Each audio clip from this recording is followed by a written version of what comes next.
Buenas tardes, Gastón. ¿Cómo estás? Muy bien, doctora. Muchas gracias por su tiempo y por también permitirnos conocer el trabajo que realizan ustedes por este grupo de pacientes que tienen en el hospital y que no es uno de los temas más conocidos, de los más abordados en materia pediátrica, pero que bueno, las cosas se dieron para que podamos hablar de este tema, doctora. Así que la primera pregunta que le hago es, ¿cómo definimos o a qué hacemos referencia cuando se utiliza el término mielomeningocele?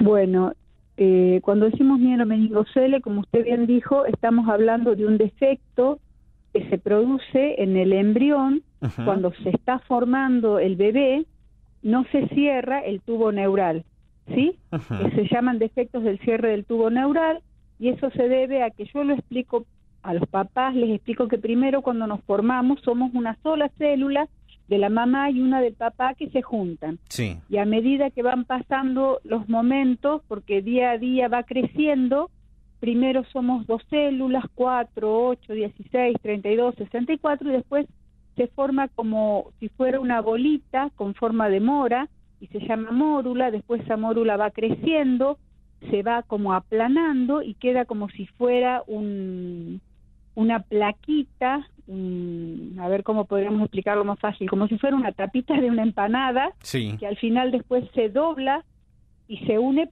por la mitad para que quede una parte que va a ser la parte interna del cuerpo, y a partir de ahí se cierra por atrás, que sería lo que va a formar la médula espinal. Se cierra por la parte de la cabeza y por la parte de la cola, más o menos donde está lo que la gente llama el huesito dulce, para explicarlo.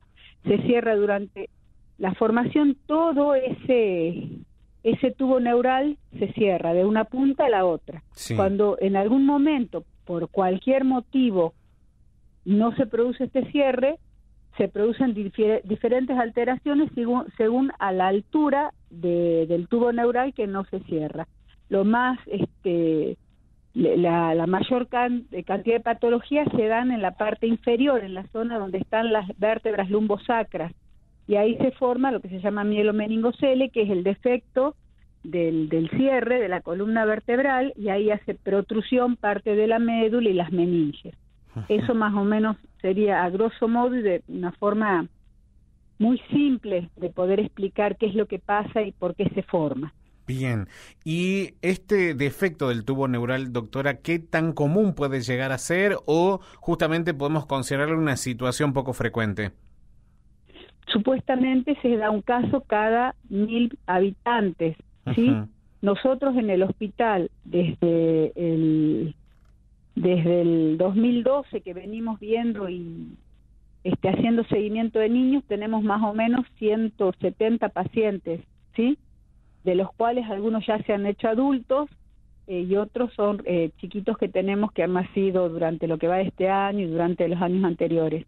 Pero es un defecto que cuando se produce el niño nace, generalmente hay que hacer una cesárea, nace por cesárea y hay que cerrar ese defecto, esa especie de bulto con el que nace en la espalda, porque como no tiene parte de la vértebra, hace protrusión la médula y las meninges, entonces hay que cubrirlo rápido y cerrarlo, y se lo opera en las primeras 24 horas. Y después hay que tener un montón de cuidados, por decirlo de alguna manera, porque no solo puede tener problemas a nivel motor o a nivel sensitivo de sus piernas, sino también a nivel visceral, porque los nervios de esa zona inervan de la cintura para abajo. Entonces podemos tener problemas a nivel del intestino. El chico hace lo que se llama un intestino neurogénico, que es un intestino que trabaja en forma más lenta, es como más perezoso, puede ser constipado. Entonces hay que ver cómo hacer para que este chico pueda evacuar bien la materia fecal y pueda tener la posibilidad de no generar un bolo fecal o hacer un megacolon, se llama. O Sí. también el problema que causa a nivel de la vejiga, porque también los nervios que van a la vejiga se comprometen. Entonces la vejiga también se vuelve un poco perezosa para trabajar, o al contrario, se mantiene muy contraída, y eso genera distintas anomalías en el posible tubo en el aparato urinario, puede generar presión a nivel de los riñones y enfermarlos. Por eso hay que hacer determinadas cosas con los niños. Estos niños se sondan mínimamente 5 veces al día, más o menos, que es para evitar la presión en los riñones y que los riñones se enfermen, se lastimen, y para evitar posibles infecciones urinarias. Así que eso es más o menos a grandes rasgos lo que hacemos. A veces también tienen malformaciones que lleva a una acumulación de líquido dentro de la cabecita que se llama hidrocefalia. Sí. Y eso hay que colocar una válvula desde la cabecita hasta el peritoneo, que es una especie de pequeña telita que recubre todos los órganos en el abdomen y que absorbe el exceso de líquido cefalorraquídeo, porque si no eso también genera un aumento de la presión en la cabeza, un montón de complicaciones que podría tener el niño, generándole una presión intracraneana aumentada. O sea, son pacientes que tienen un equipo de varios profesionales siguiéndolos para evitar complicaciones a futuro. Bien, y antes de avanzar justamente en todo ese equipo y en la vida de los niños con mielomeningocele, usted dijo al inicio de esta intervención que por algún motivo se podía dar esto. ¿Se los conoce o todavía se desconoce? ¿Y qué rol tiene en todo esto? ¿Y qué se sabe? Y por supuesto siempre basado en la evidencia respecto al ácido fólico, porque tal vez un registro que uno tiene de este tema es el hecho de que los profesionales de la salud siempre les hablan a las personas gestantes sobre el ácido fólico, la importancia que tiene. Bueno, respecto a este tema, ¿qué se sabe, doctora? Bueno, generalmente se le dice a la mamá que antes de embarazarse, por lo menos 3 meses antes, comience a tomar ácido fólico y durante los primeros meses del embarazo. Sí. Generalmente se ve que puede prevenir, pero nosotros hemos tenido pacientes que mamá que tomando ácido fólico, inclusive igual han tenido este defecto. En las familias donde hay un mielomeningocele puede aumentar la predisposición a tenerlo. Uh-huh. También hay un montón de otras noxas, por ejemplo, un cuadro viral que le ataque a la mamá justo en el momento de la formación y pueda generarle que el tubo neural no llegue a cerrar correctamente, noxas químicas, usos de medicamentos, o sea, es multifacética la posibilidad de producirse un mielomeningo. La idea es el control del embarazo, tomar ácido fólico en forma de pastillas y el control para ir viendo cómo va evolucionando el embarazo. Bien, y para terminar de cerrar esta primera parte, para quienes nos está siguiendo, ¿no?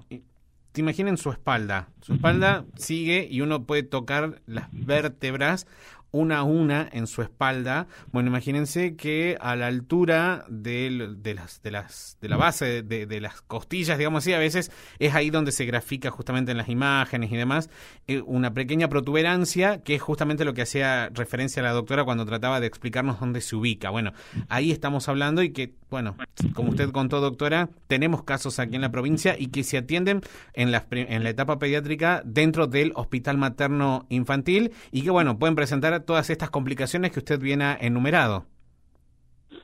Sí, se atienden exactamente. Los niños generalmente nacen en el hospital porque nacen por cesárea o nacen en alguna otra institución privada y después se conectan con nosotros. Uh-huh. Y a partir de ahí se los empieza a atender en el equipo, ¿sí?